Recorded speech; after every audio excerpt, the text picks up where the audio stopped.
Welcome back, everyone. I'm absolutely thrilled to have you here for another explainer. Today, we're diving into a dimension of wealth protection that honestly blew my mind when I was reviewing the source material. We're talking about geography.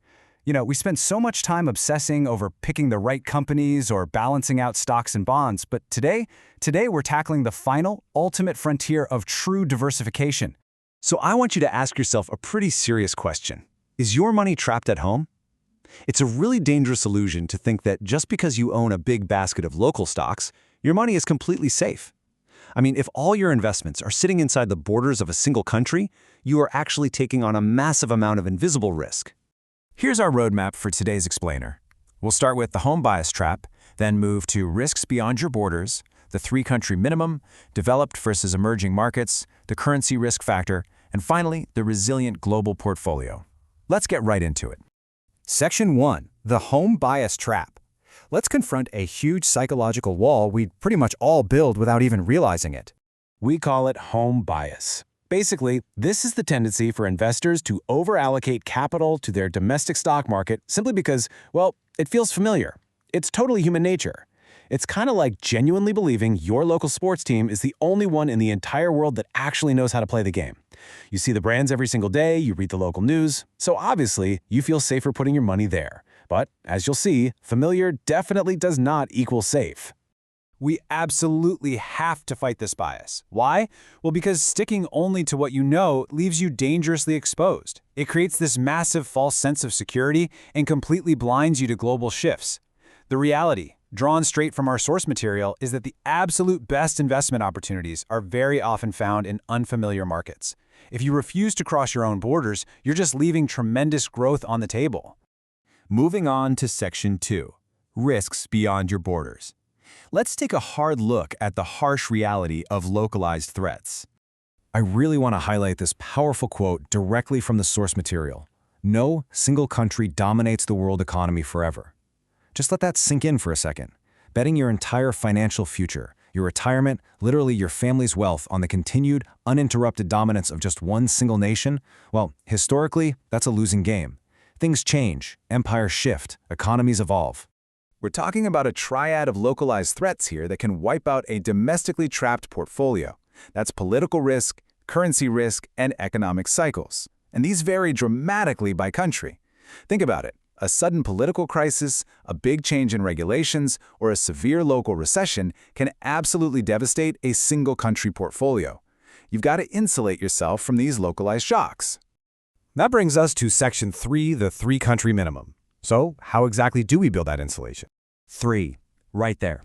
The source material highlights this as the magic minimum number.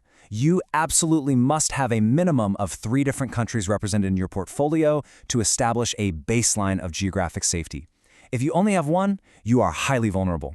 If you have 2, it's kind of a coin flip. But 3 different countries create this robust tripod of stability for your wealth. Section 4. Developed versus emerging markets. Now, we don't just pick 3 random places on a map, throw a dart, and call it a day. We balance them based on entirely different market characteristics. You basically have 2 main categories here: developed markets and emerging markets. Developed markets, places like the USA, Singapore, Japan, the UK, Germany, and Australia, offer lower risk and lower growth. They're highly liquid, incredibly well-regulated, and super stable. They're your anchor. On the flip side, you've got emerging markets. Think Vietnam, India, Indonesia, Brazil, and Thailand. Now, these carry higher risk and they're much more volatile, but they offer significantly higher potential returns. To build a truly resilient portfolio, you want a strategic mix of these stable anchors and these high-growth engines. Okay, Section 5, the currency risk factor. But wait, before you rush out to buy a bunch of foreign stocks, we really need to address a massive caveat in international investing. This is the invisible trap that catches almost every single beginner completely off guard. Imagine you do your research. You pick a fantastic stock in a foreign market, and boom, you score a massive 20% stock gain. You're celebrating, right? But then you go to convert that money back to your home currency, and you realize the foreign currency is actually depreciated by 20% against yours over that exact same time period.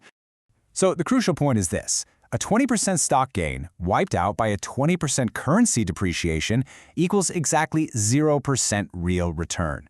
Literally nothing. You took on all that risk for 0 reward. This proves why you absolutely must factor in currency trends when calculating your real returns and calculating your geographic allocations. You aren't just investing in a company, you're also investing in that country's currency.